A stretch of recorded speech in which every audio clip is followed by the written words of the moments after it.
Chapter 2. Arrival at Blackwater.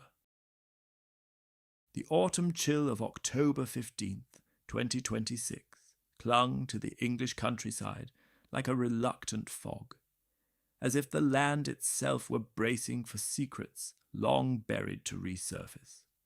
Dr. Evelyn Hargrove boarded the early morning train from Oxford to Newcastle at Paddington Station, her leather satchel heavy with reference books, and a tablet loaded with digitized plague chronicles. The carriage was sparsely populated, a few commuters buried in their screens, a family whispering about weekend plans, but Evelyn claimed a window seat, her mind already adrift in the rhythms of the rails. As the train pulled away, slicing through the patchwork of fields and hedgerows under a leaden sky, she unfolded the invitation once more, its vellum edges now slightly creased from repeated handling. The manuscript haunted her thoughts, dated to 1347, the apex of the Black Death's fury. It promised encrypted revelations that could upend her theories on how noble families exploited the chaos to consolidate power. In her book, she had argued that the plague wasn't just a demographic cataclysm, but a catalyst for shadowy alliances, merchants and lords forging pacts in isolated monasteries, their deals inscribed in coded ledgers to evade the church's prying eyes. Could this codex be a missing link, a tangible artifact proving that those veiled councils, as she termed them, extended from Prague's alchemical courts to England's rugged coasts? The idea sent a thrill through her, tempered by a historian's wariness. Sensational discoveries often masked forgeries or overblown claims, and the Blackwater Research Foundation's opacity, anonymous backers, no public papers, nagged at her like an unresolved footnote. As the landscape shifted from the gentle Midlands to the rugged hills of the north, Evelyn sipped tepid tea from a paper cup, her gaze fixed on the passing scenery. Rain began to patter against the window, blurring the outlines of ancient stone walls and distant moors. She imagined the abbey ahead, perched on cliffs battered by the North Sea, its isolation a perfect metaphor for the era's monastic retreats. But isolation bred desperation, she knew, monks turning to heresy or intrigue when the world outside crumbled. What if the cipher hid not just historical trivia, but a lineage of power that persisted into the modern day? Governments toppled by pandemics, economies reshaped by unseen hands. The parallels to recent global upheavals weren't lost on her. By the time the train neared York, where the tracks veered eastward, Evelyn's notes app brimmed with questions, her skepticism sharpening into anticipation. Across the Atlantic, Marcus Hale settled into his first-class seat on the transatlantic flight from JFK to Newcastle, the hum of the engines a soothing counterpoint to the encrypted searches running on his laptop. At 38, he was accustomed to high-altitude productivity. Corporate espionage cases often demanded mid-air dissections of linguistic traps, but this journey felt different, laced with an undercurrent of the archaic. The invitation's contemporary implications had hooked him. Medieval ciphers rarely intersected with his world of digital forensics, yet the phrasing suggested otherwise. As the plane ascended over the grey expanse of New York Harbor, Marcus connected to the airline's secure Wi-Fi, his VPN masking his queries like a digital cipher of its own. He started with the host, Dr. Alistair Crowe. Public records painted a bland portrait, former academic, now directing an obscure foundation, But deeper dives revealed redacted MI6 affiliations, whispers of involvement in cultural asset recoveries post-Brexit. Intriguing, but not alarming. Next, the guest list, pieced together from subtle leaks in academic forums and encrypted RSVPs he'd intercepted through a backdoor script.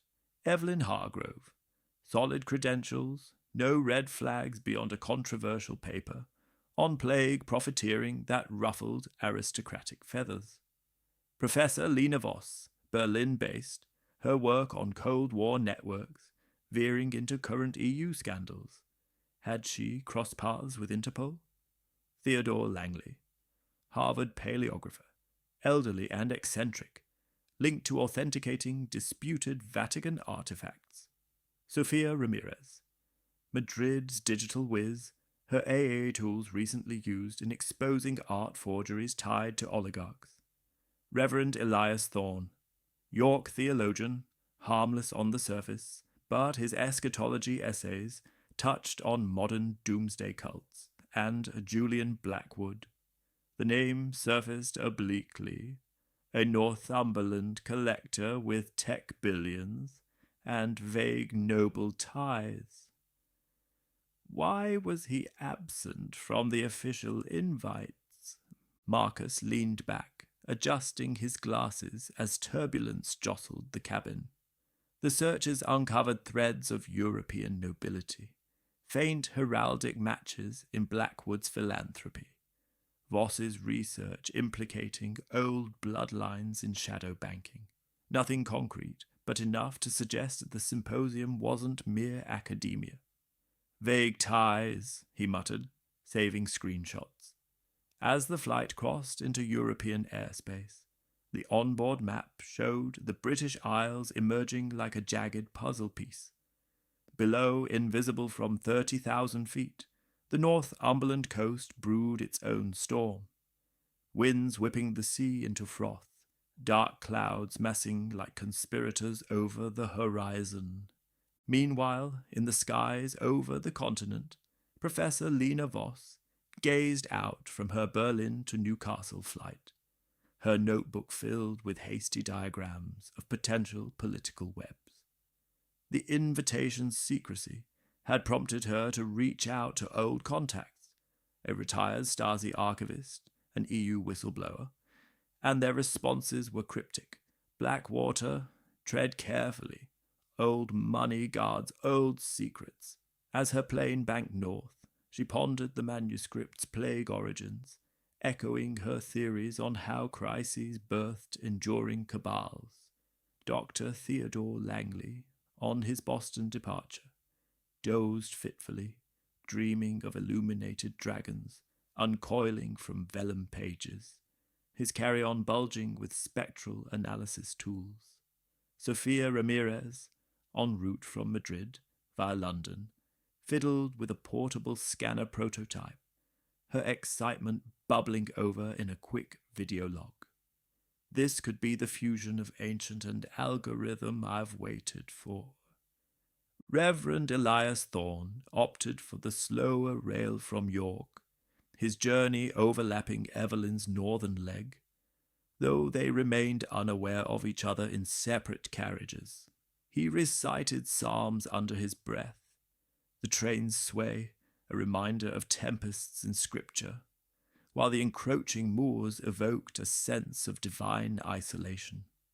Julian Blackwood, already ensconced in his manor, monitored arrivals via a private feed from Newcastle Airport, his fingers drumming on a desk as Alistair Crow's updates pinged. All inbound, storm warnings issued, causeway may close early. As the various paths converged, trains rumbling into Newcastle station, planes touching down amid gusting winds, the Northumberland coast loomed in fragmented visions, jagged cliffs defiant against crashing waves, mist-shrouded ruins hinting at forgotten vigils. The group, still strangers, felt the pull of the abbey like a cipher drawing them into its folds. Isolation beckoned, promising revelations, but whispering of perils unseen. By late afternoon, as shuttles awaited at the airport and station, the sky darkened further, thunder rumbling like an omen from the past. The private minibus waited at the edge of Newcastle Airport's short-term parking, its dark windows reflecting the low bruised clouds that had rolled in from the North Sea. A discreet sign held by the driver, simply Blackwater Symposium, was the only indication of purpose. One by one the specialists arrived, some bleary from transatlantic red-eyes, others crisp from shorter domestic legs, each carrying the faint aura of someone who had already begun mentally cataloguing the others. Dr. Alastair Crow stood beside the open door, clipboard in hand, greeting each arrival with the same measured warmth. A firm handshake, a murmured, "Welcome, we've been expecting you," and a quick glance that seemed to weigh luggage, posture, and expression all at once. He wore a charcoal overcoat over a charcoal suit. The only colour was the faint maroon of his tie, which fluttered like a warning flag in the strengthening wind. Evelyn Hargrove was first to board. She had taken the coastal train to the final stretch, arriving at the airport station just as the others were disembarking planes. She gave Crow a polite nod and chose a seat near the middle, placing her satchel on the cushion beside her, an unconscious claim of space. Through the window she watched the landscape flatten toward the sea. Salt marshes, low stone walls, the occasional ruined pale tower, standing sentinel against centuries of raiding and weather. Marcus Hale arrived next, wheeling a single black hard-case suitcase that clearly contained more electronics than clothing. He scanned the interior of the minibus before stepping aboard, cataloguing faces in a single practiced sweep. His eyes lingered a fraction longer on Evelyn, recognizing her from the profile photos he'd pulled during the flight, then moved on. He took the rearmost seat back to the window, a position that allowed him to observe without being easily observed. Professor Lena Voss appeared moments later, coat collar turned up against the wind, a slim leather portfolio tucked under one arm. She accepted Crow's greeting with the briefest of smiles, the kind reserved for people one suspects of holding cards close. She chose a seat across the aisle from Evelyn, offering only a quiet Guten Tag, before settling in and immediately opening her notebook to a fresh page. Her pen remained poised, but did not yet move. She was watching. Sofia Ramirez bounded up the steps with the energy of someone who had already caffeinated twice since landing. She wore bright red trainers that looked out of place against the muted landscape, and her portable scanner case bounced lightly against her hip. "This is actually happening," she said to no one in particular, grinning as she claimed the seat directly behind Evelyn. "I keep expecting someone to yell, 'Cut!' and hand me a release form." Theodore Langley arrived last among the airborne contingent, moving more slowly, leaning on a polished walking stick whose silver handle was shaped like a quill. Crow helped him up the steps with genuine care. Langley thanked him in the gentle, precise tones of old Cambridge. He settled beside Sofia, offering her a small, courtly nod. "Miss Ramirez, I presume? Your paper on neural enhancement of faded palimpsests last year was quite brilliant. Sofia beamed. Dr. Langley, I've cited you 3 times already this semester. Your work on Carolingian marginalia saved my dissertation. They fell immediately into easy, enthusiastic conversation, shared vocabulary about ultraviolet fluorescence, multispectral imaging, the stubborn mysteries of iron gall ink, while the others listened in varying degrees of interest or polite detachment. Reverend Elias Thorne had driven himself from York in a modest silver hatchback. He parked neatly beside the minibus. He boarded last, cassock exchanging the wind for the warm interior air with a soft rustle. He took the empty seat near the front, close enough to Crow to exchange a few murmured words. No one caught what was said, but Thorne's expression afterward was thoughtful, almost resigned.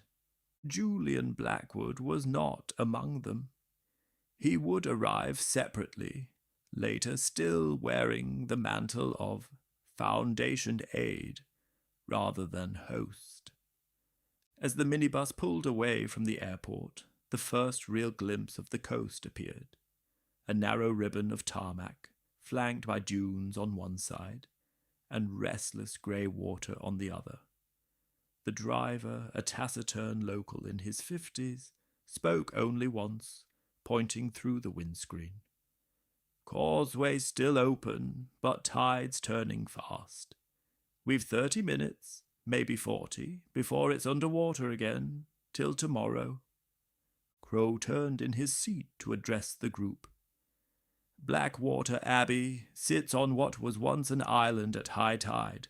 The causeway is our only land link. When the North Sea claims it, we are, quite literally, cut off until the waters recede. Tradition holds that no one leaves the Abbey during such a closure, unless it is a matter of life and death. He paused, letting the words settle. Fortunately, the forecast suggests we'll have calm seas for the next few days. But weather here has a way of changing its mind.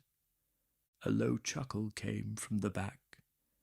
Marcus, perhaps, recognizing the carefully rehearsed line for what it was.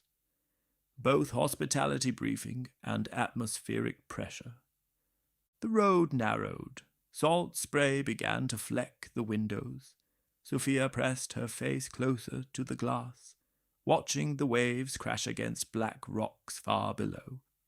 Theodore pointed out a faint carving on a roadside boulder, stylized waves encircling a tower, identical to the embossed seal on their invitations.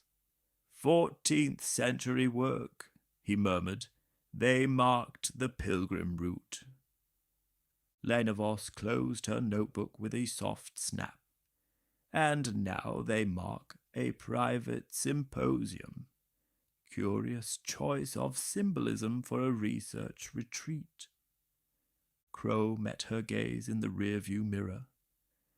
The Foundation believes in continuity, Professor Voss. Past and present are not so easily separated. Evelyn felt the first prickle of real unease. She had expected academic posturing, perhaps even a touch of institutional grandiosity. This felt choreographed. The minibus rounded a final headland, and there it was, Blackwater Abbey. Even at a distance, the scale impressed. The restored tower rose sharp against the darkening sky, its battlements unbroken, windows aglow with discreet modern lighting. The cloisters formed a perfect square of pale stone, sheltered from the worst of the wind.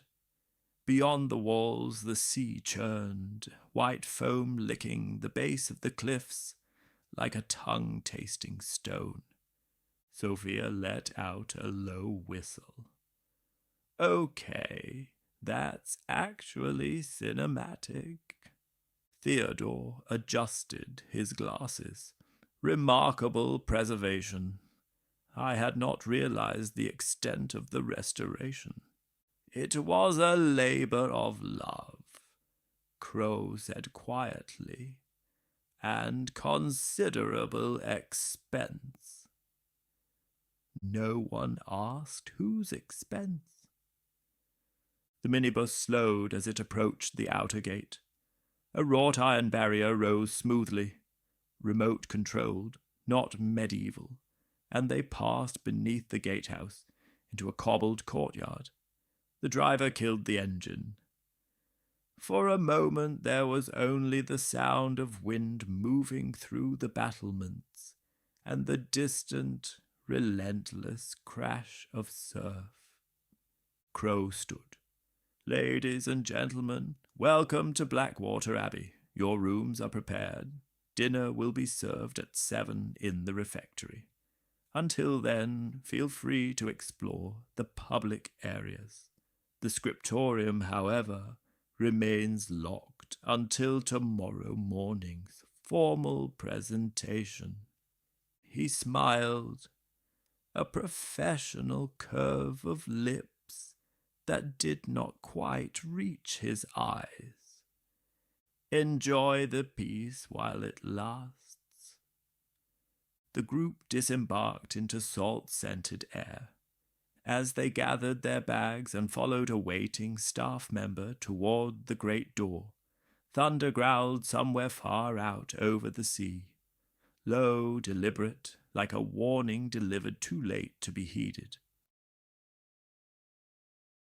The great oak door of the abbey swung inward on silent, well-oiled hinges, releasing a breath of warmer air scented with beeswax, old stone, and the faintest trace of wood smoke. A young woman in a charcoal blazer, name tag reading "Clara Guest Services," stood just inside, offering quiet welcomes and directing the newcomers toward a short flight of steps that led up into the main cloister walkway. The group moved in loose formation, footsteps echoing off flagstones worn smooth by centuries.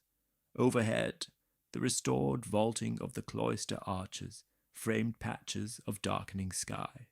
Between the columns, the inner garth lay perfectly manicured, a square of emerald lawn bisected by gravel paths and a central fountain, whose basin was carved with interlocking waves and towers, the same motif that had appeared on the gate, on the invitations, on the roadside marker. The fountain was silent now. Water turned off against the coming cold. Evelyn paused at the first archway, letting her gaze travel the length of the covered walk.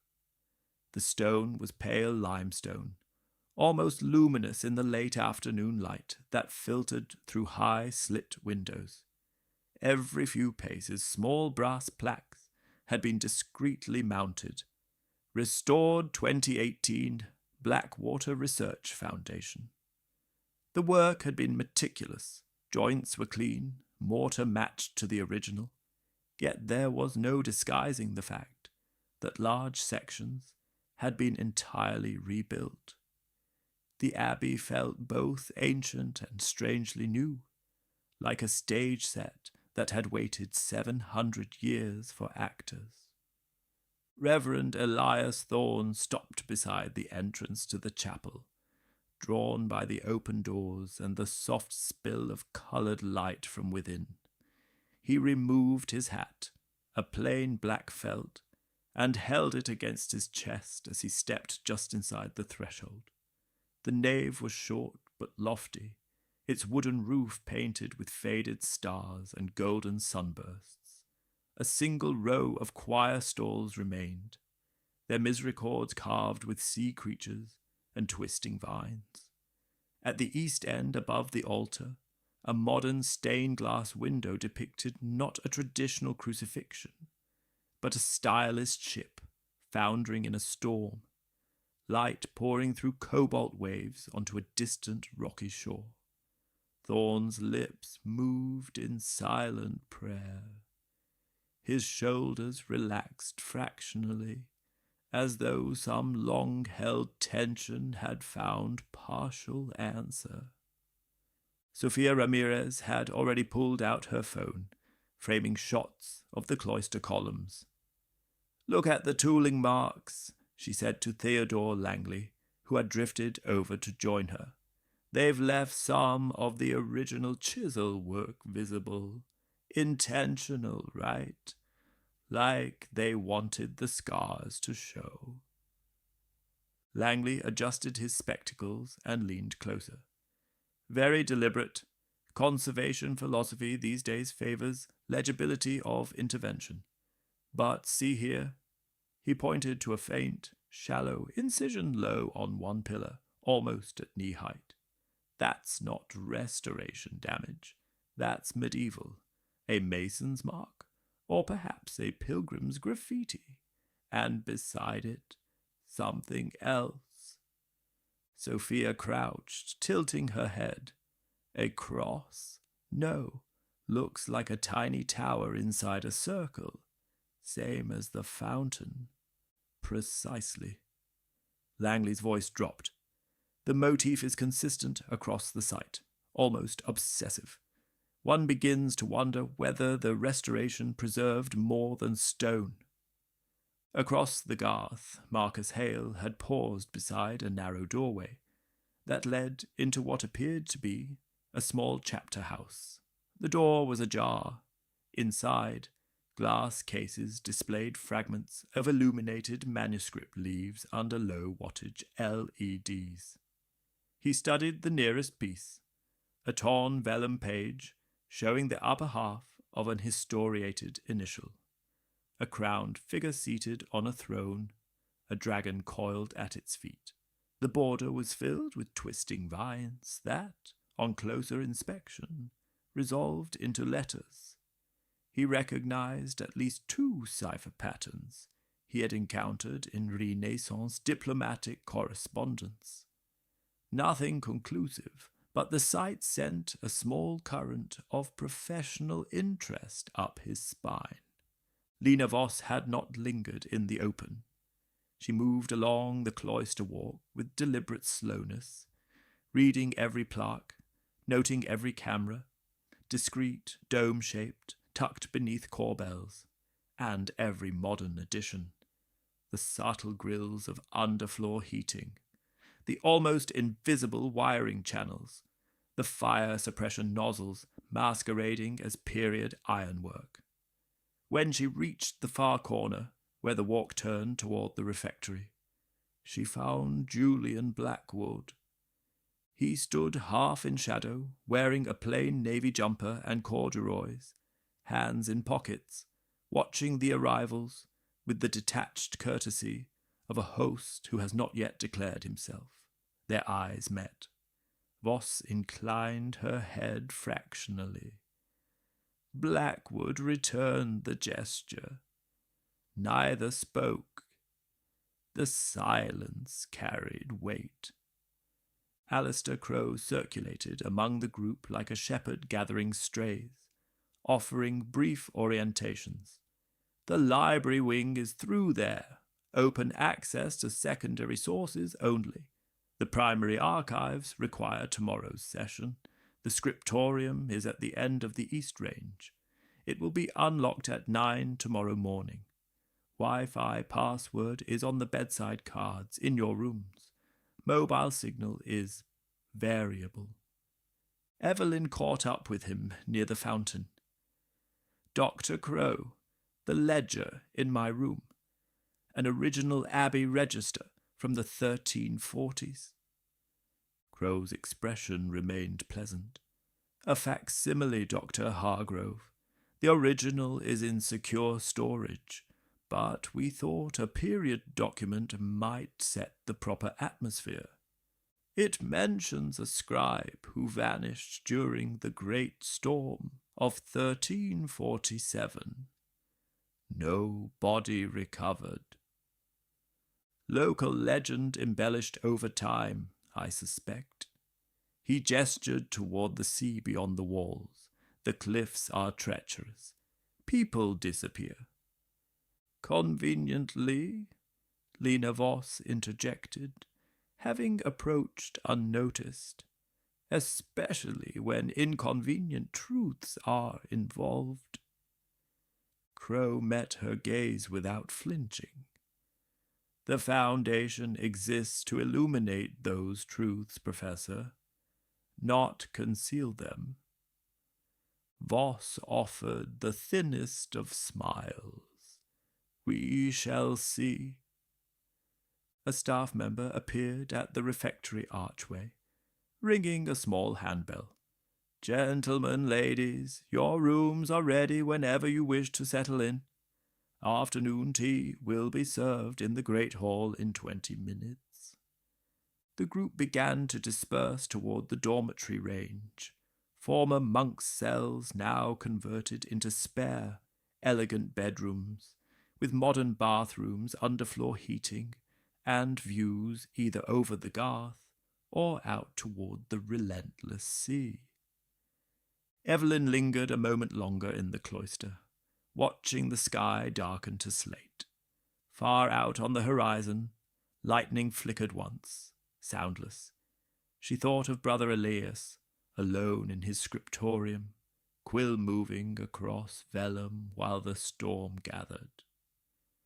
7 centuries separated them, yet the same salt wind moved through the arches now as then. Somewhere in the distance, a wave struck the cliff base with a sound like distant artillery.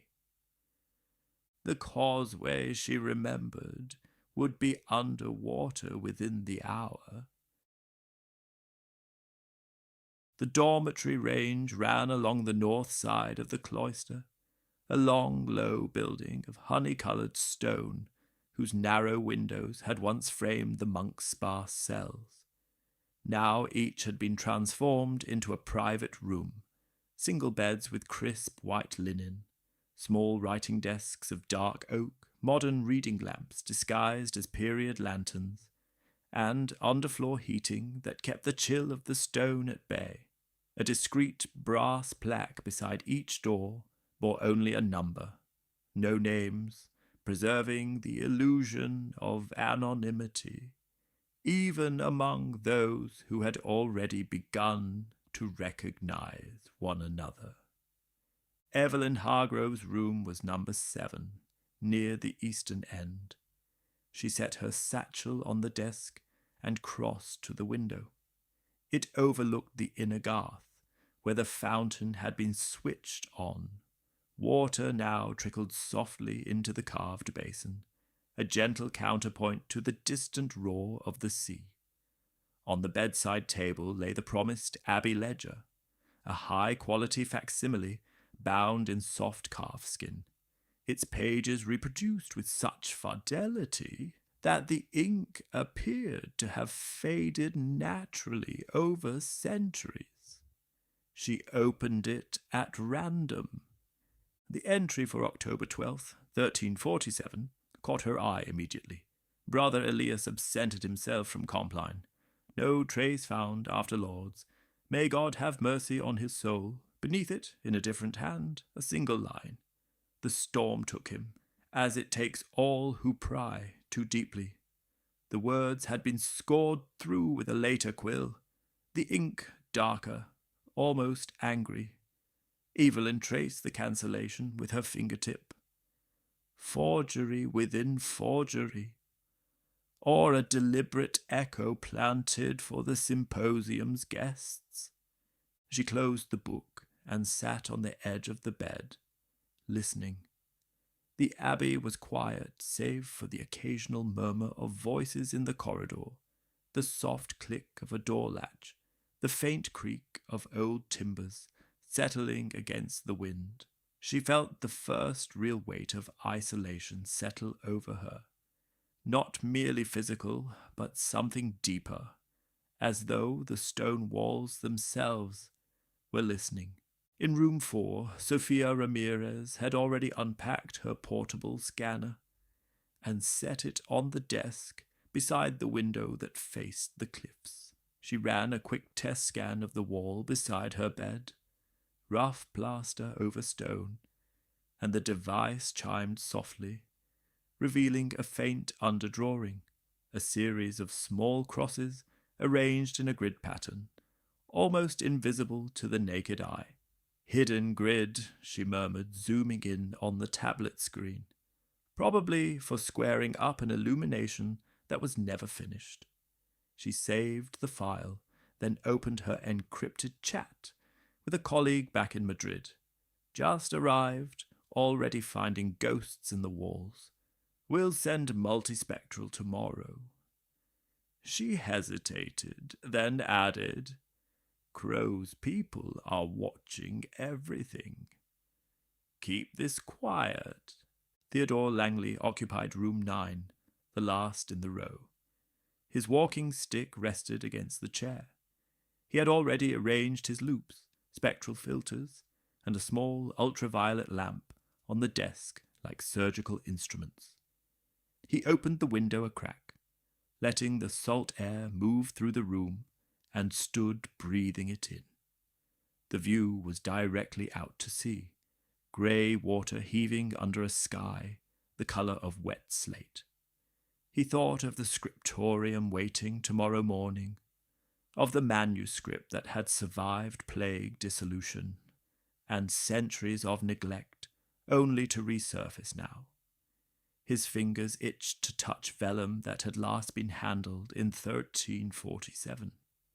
Yet something in Crow's careful phrasing, living echoes, kept circling in his mind like a warning buoy, half submerged.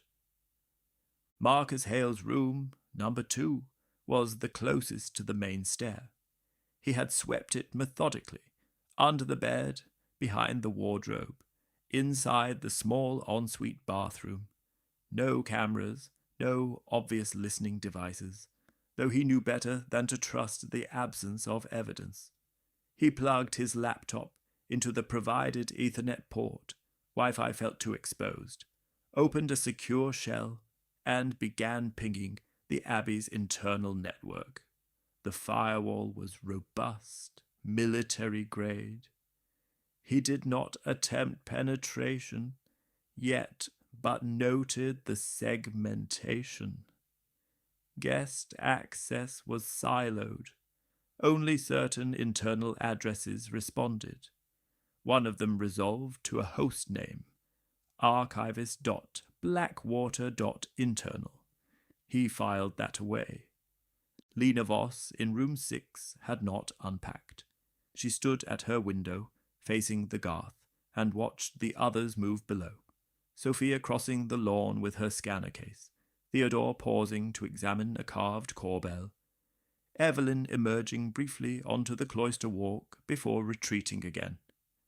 Voss's own window gave her a clear line of sight to the refectory entrance and the arched passage that led toward the scriptorium wing.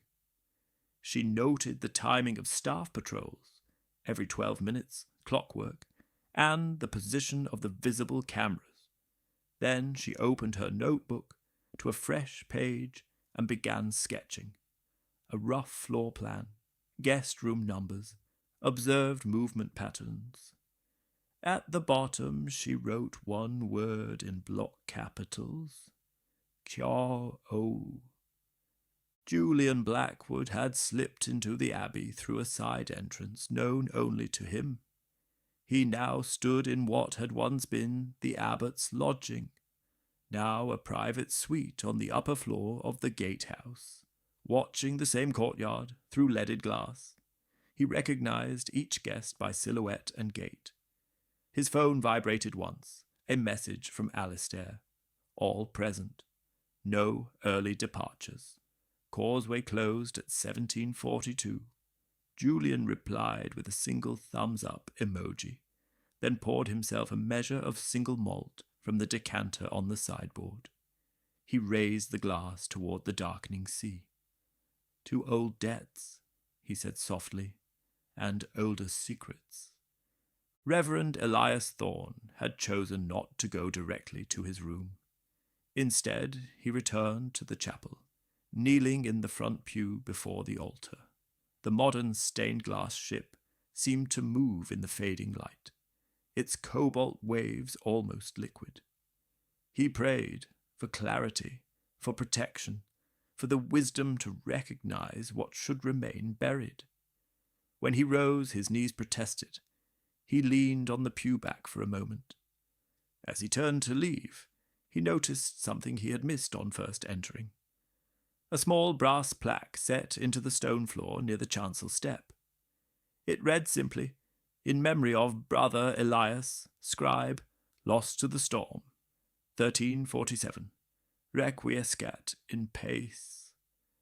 Thorne traced the date with his eyes. 7 centuries, and the name still lingered in brass and stone. By 6:30, the great hall began to fill.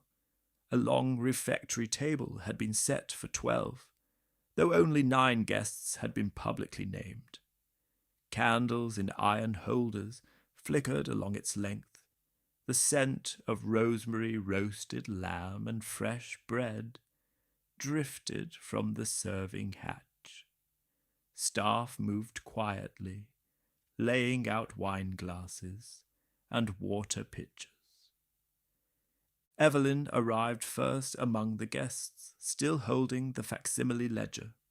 She took a seat near the head of the table and opened it again, this time to the final entry before the scribe's disappearance. A single line in faded red ink. Cave Felis in umbra. The cat watches from the shadows. She looked up as the others filtered in. Marcus entered next, scanning the room before choosing a chair with his back to the wall. Sofia followed, chattering to Theodore about spectral imaging possibilities. Lena Voss arrived alone, expression unreadable. Reverend Thorne came last, moving slowly, his face pale. Alistair Crow appeared at the doorway, now wearing a dark blazer over his shirt. "Good evening," he said. "I trust you've had time to settle. We'll keep dinner informal tonight. Tomorrow after breakfast, we enter the scriptorium together." A low roll of thunder sounded outside. Closer now. The candles guttered. Crow raised his glass. "To discovery," he said. No one echoed the toast immediately. Somewhere beyond the walls, the North Sea claimed the last few feet of the causeway. Blackwater Abbey was sealed.